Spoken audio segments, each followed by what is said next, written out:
Guys, tapos na ako naligo, so di ko na lang video kanina. So ngayon guys, diba ondas ngayon, so pupunta kami doon sa Indang. Kasi andito kami sa Talisay eh. Pupunta kami sa Indang kasi pupuntahan namin si Bibi Kia. Syempre, mahal na mahal namin yun. Tsaka mahal na mahal namin din yung kapatid niya na sa tummy ko. Sayang guys, magti 3 months na din yung si Baby na sa tummy ko. Sana, yun lang naman kahit malalaki man o mababae. Basta healthy, kompleto sa amin na ganon. Yun lang naman. Yun lang naman lagi kong pinag-pray araw-araw. Kasi syempre, ayun guys, di ako naglalagay ng mga foundation ngayon kasi naglagay ako ng Cetaphil. Kasi nung nagbuntis ako guys, sobrang kati ng mukha ko.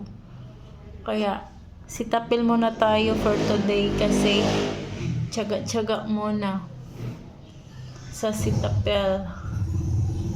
Syempre, ito yung damit ko guys, pakita ko sa inyo. Ito yung dress ko for today. Diba? In-order ko to siya sa sa Shopee. Alam niyo na.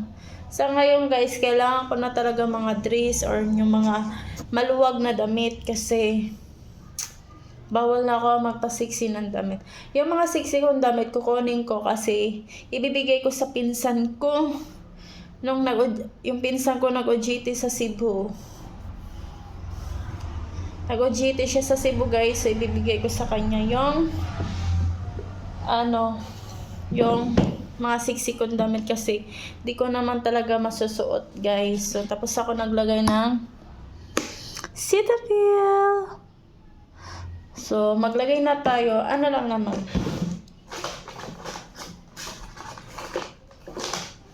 Nawala man dito. Ito, maglagay ako ng mascara. Kasi syempre, gusto ko muna di magsalamin. Kasi minsan guys, may time talaga na gusto ko magsalamin, may time talaga din na ayoko magsalamin, ganun. Depende lang sa mood ko.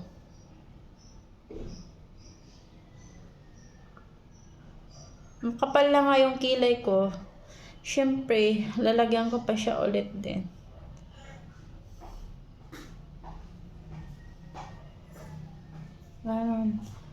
Wala pa kaming wifi dito guys kasi hindi pa na transfer yung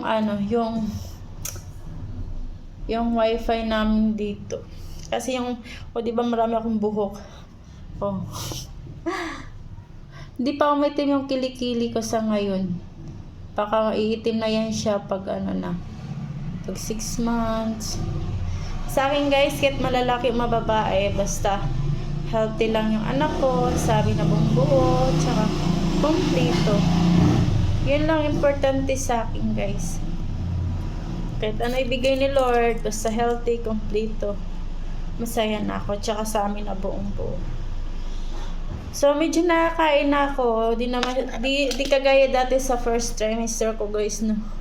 Oh my God, sobrang hirap. Di na ako makakain ng maayos.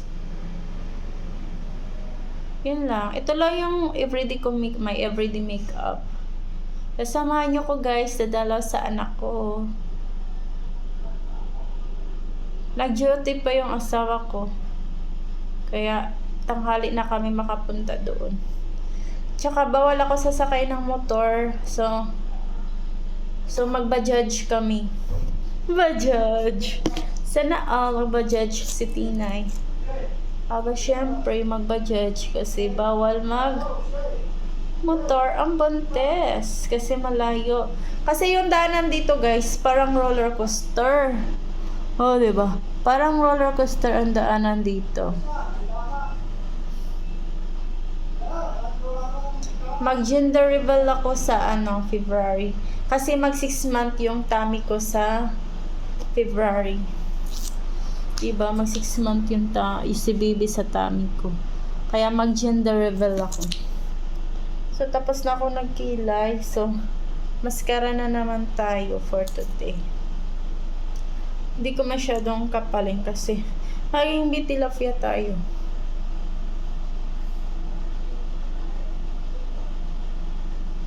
Kasi yung ibang makeup ko, pinapadala ko talaga sa kapatid ko.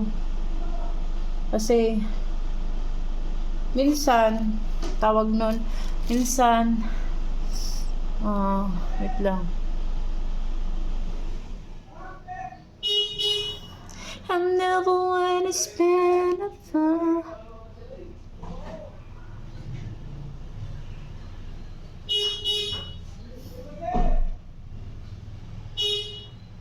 Maganda din naman ang hinapahan namin kasi.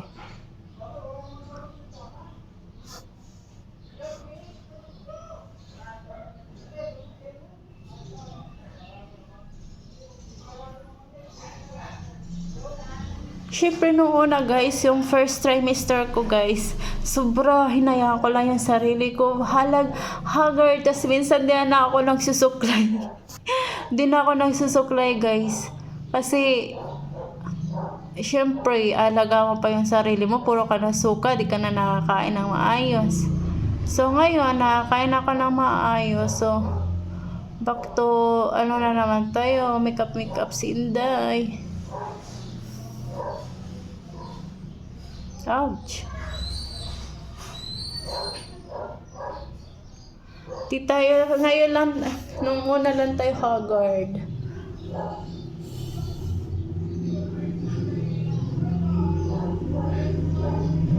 Kasi sa Mina ako manganganak guys.